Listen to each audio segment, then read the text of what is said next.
قشنگ رقصیدن. خیلی هم زشت رقصید چوب با مونده. سیب بخورم بچم خوشگل شه. نه نخوری یا من خوردم این شد.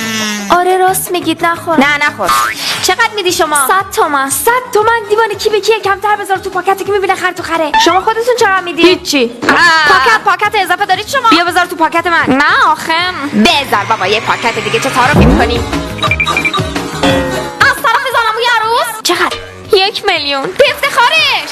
آقا شما خجالت نمیکشی؟ من خجالت بکشم یا شما که اینا رو از جیب مهمون در میاری؟